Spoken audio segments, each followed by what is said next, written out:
Donald Trump का चीन का दौरा एक आम सिफारती मुलाकात नहीं है, रूटीन का दौरा नहीं है, बल्कि आलमी ताकतों के नए तवाज़ुन का इशारा समझा जा रहा है। शी जिनपिंग और ट्रंप के दरमियान होने वाली मुलाकात में ट्रेड के साथ साथ टेक्नोलॉजी और ईरान जंग के साथ ताइवान और सप्लाई चेन जैसे हसास मामला मरकजी हैसियत रखते हैं। ये दौरा एक ऐसे वक्त में हो रहा है जब अमेरिका और चाइना के दरमियान ट्रेड रिलेशन शदीद दबाव का शिकार हैं। 2022 में दोनों ममालिक के दरमियान ट्रेड तकरीबन 690 अरब डॉलर थी, जो कम होकर 2025 में 414 अरब डॉलर तक आ गई है। अमेरिका का ट्रेड डेफिसिट अब भी 200 अरब डॉलर से जायद है। ट्रंप ये चाहते हैं कि चाइना अमेरिकी एग्रीकल्चरल प्रोडक्ट्स ज़्यादा खरीदे, जबकि चाइना अमेरिकी टैरिफ में कमी चाहता है। इस मुलाकात का एक बड़ा पहलू आर्टिफिशियल इंटेलिजेंस और सेमीकंडक्टर्स की जंग भी है। चाइना अमेरिकी चिप्स और जदीद टेक्नोलॉजी तक रसाई चाहता है, जबकि वाशिंगटन को एक खदशा है कि चीनी कंपनीज अमेरिका की टेक्नोलॉजी बर्तरी को चैलेंज कर सकती हैं। इसी तनाजुर में एनवीडिया, टेस्ला, एप्पल और बोइंग के सरबराहान भी अमेरिकी वफ्द का हिस्सा हैं। इन बिजनेस लीडर्स में सबसे ज़्यादा अहमियत एनवीडिया के सरबराह जैनसन हुआंग को हासिल है, जिनका नाम सेमीकंडक्टर्स और चिप्स की टेक्नोलॉजी में अमेरिकी और चीनी तनाज़े की एक बड़ी वजह बनी रही है। अब इसी तरह ईरान जंग इस सरबराही मुलाकात का सबसे हसास पहलू भी बन चुकी है। ईरान से तेल की सप्लाई मुतासर होने के बाद स्ट्रेट ऑफ हॉर्मुज़ में कशीदगी ने आलमी मईशत को हिला दिया है। चाइना अपनी एनर्जी ज़रूरियात के लिए ईरानी तेल पर बहुत रिलाई करता है, इसीलिए बीजिंग जंग बंदी और बहरी रास्तों की बहाली में दिलचस्पी रखता है। अमेरिकी हुक्काम चाहते हैं कि चीन तेहरान पर अपना असर रसूख इस्तेमाल करे ताकि स्ट्रेट ऑफ हॉर्मुज़ दोबारा खोला जा सके। इस मुलाकात की साइड लाइन्स पर अमेरिकी ट्रेजरी सेक्रेटरी ने यह उम्मीद जाहिर की है कि चाइना ट्रेड एग्रीमेंट्स में आगे बढ़ते हुए बोइंग तैयारों की एक बड़ी तादाद का ऑर्डर भी दे सकता है। ताइवान का मामला भी दोनों ताकतों के दरमियान एक मुस्तकिल तनाज़ा है। अमेरिका ने ताइवान के लिए 14 अरब डॉलर के असले पैकेज की मंजूरी दी है, जिसे चाइना अपनी खुद मुख्तारी के खिलाफ एक इकदाम करार देता है। अमेरिकी सेनेटर्स ने भी ट्रंप पर जोर दिया है कि वो बीजिंग में ताइवान की हिमायत का वाज़ेह पैगाम दें। अब डोनाल्ड ट्रंप ने चाइना की जानिब दोस्ती का हाथ चीनी सदर शी जिनपिंग की तरफ कहते हुए बढ़ाया है कि 24 सितंबर को वो चीनी सदर को व्हाइट हाउस में खुशामदीद कहने का इंतजार करेंगे। इस दौरे का एक माशी मकसद आलमी इन्वेस्टमेंट को एतमाद देना भी है। अगर अमेरिका और चाइना किसी लिमिटेड ट्रेड एग्रीमेंट या टैरिफ में नरमी पर मुत्तफिक हो जाते हैं तो आलमी स्टॉक मार्केट्स के साथ तेल की कीमतों सप्लाई चेन पर भी फौरी पॉजिटिव असर पड़ सकता है। लेकिन अगर ये मुज़ाकरात या मुलाकात नाकाम रहती है तो नई ट्रेड वॉर के साथ टेक्नोलॉजी पाबंदियों और जोग्राफियाई कशीदगी क्या मजीद बढ़ सकती है, इस पर हम गुफ्तगू करेंगे। हारून शरीफ साहब फॉर्मर मिनिस्टर फॉर इन्वेस्टमेंट है, हमारे साथ मौजूद हैं। हारून साहब, बहुत शुक्रिया प्रोग्राम के लिए आपने वक्त निकाला। अब ये जो बड़ा अहम दौरा है इस वक्त और जिन हालात में ये हो रहा है, क्या ये आने वाले दिनों में दुनिया की माशी सिमत को तब्दील कर सकता है? माशी हालात कुछ तब्दील हो सकते हैं, कुछ चीज़ें स्लो डाउन हो सकती हैं या मजीद उनमें शिद्दत या कशीदगी आ सकती है? जी, मार्केट्स इस दौरे को पॉजिटिव ले रही है क्योंकि एक आइस ब्रेक हुई है। एक सुपर पावर, एक इमर्जिंग सुपर पावर के साथ टेबल पर बैठ के एक वसी तर जो डायलॉग है उसके अंदर एंगेज हो रही है, जिसके अंदर ऑब्वियसली कॉन्फ्लिक्ट्स भी आएंगे, आपके जो इंटरेस्ट हैं क्लैश करेंगे।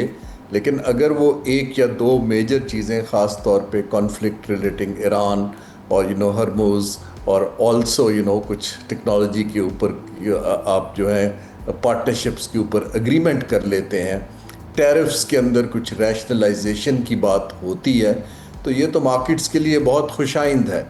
इसके लेकिन दो पहलू हमें जहन में रखने होंगे कि इस वक्त दुनिया के अंदर जो ग्लोबल ट्रेड का इंस्टीट्यूशनल अरेंजमेंट है, अब वो ये बायलैटरल हो गया है। ये मल्टीलैटरल जो काम होता था, जहाँ पर इदारे थे, WTO था, यूनाइटेड नेशंस थी, OECD थे, अब इनको डोनाल्ड ट्रंप साहब ने इर्रेलेवेंट कर दिया। अब वो मुल्कों से डायरेक्टली बात करते हैं और अपने मफादात की डिस्कशन करते हैं।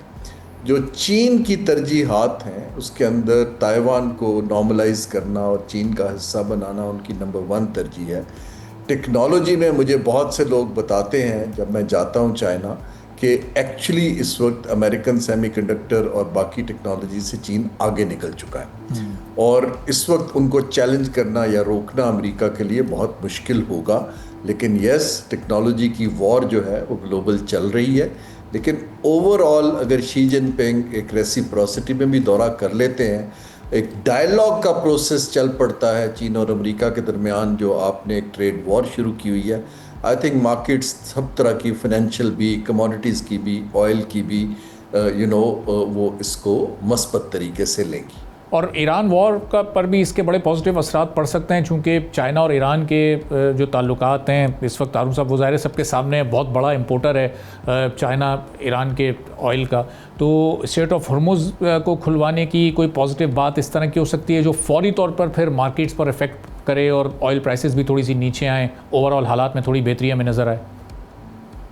कि ये जो वॉर है आप इसको ज़रा वाइडर अगर तनाज़र में देखें तो स्ट्रेट ऑफ हॉर्मुज़ के कॉन्फ्लिक्ट और अनप्रडिक्टेबिलिटी ऑफ सप्लाईज की वजह से एशिया की मार्केट्स बहुत मुतासर हुई हैं, जिसके अंदर बड़ी इकोनॉमीज़ में जापान शामिल है, चाइना शामिल है, इंडिया शामिल है और मीडियम साइज़ की इकोनॉमीज़ में पाकिस्तान शामिल है।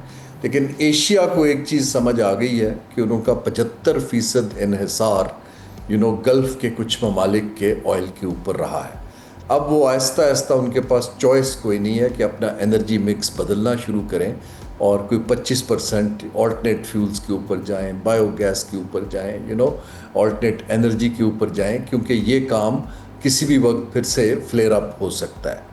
तो यहाँ पर चाइना के ऊपर इसका असर आ रहा है क्योंकि 80-85% ईरान का तेल चीन ख़रीद रहा है और चीन की ग्रोथ को आपको इनपुट के लिए इंपोर्टेड फ्यूल्स की ज़रूरत है।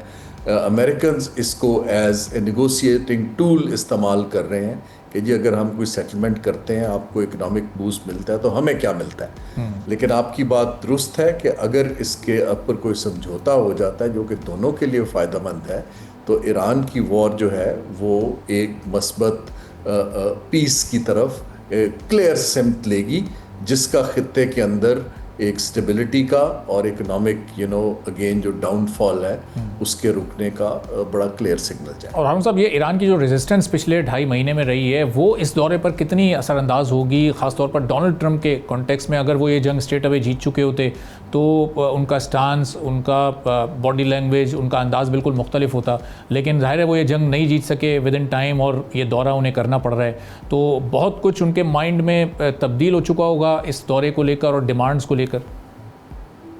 जी, जो एक ऑब्वियसली ईरान का देखिए एक नुकसान ये होता है कि जब आप किसी मुल्क को आइसोलेट कर देते हैं तो आपके बहुत से कम्युनिकेशन लिंक्स टूट जाते हैं। आप डायरेक्ट या इनडायरेक्ट इंटेलिजेंस के ऊपर और अपने GPS बेस्ड इंटेलिजेंस के ऊपर इन्हिसार करते हैं।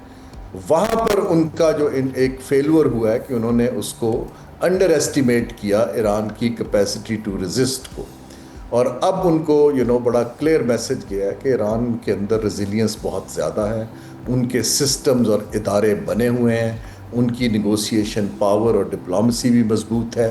वो जो उनका ख्याल था कि रिजीम चेंज कर लेंगे वो नहीं हुआ है।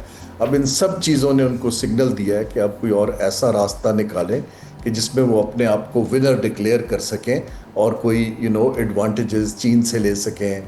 ईरान की सैंक्शन अगर कुछ थोड़ी सी रिलैक्स करते हैं तो in return straight of Hormuz के ऊपर कहीं ना कहीं कोई कंप्रोमाइज़ या एग्रीमेंट कर सकें। तो आई थिंक ये दोनों साइड का अब एक दरमियाने रास्ते की तरफ जाना एक अच्छा अमर है, और पाकिस्तान का एज ए फैसिलिटेटर अभी भी एक्नॉलेज किया जा रहा है रोल, हमारे लिए भी बेहतर है। सब्सक्राइब करें और बेल दबाएं ताकि कोई खबर रह न जाए।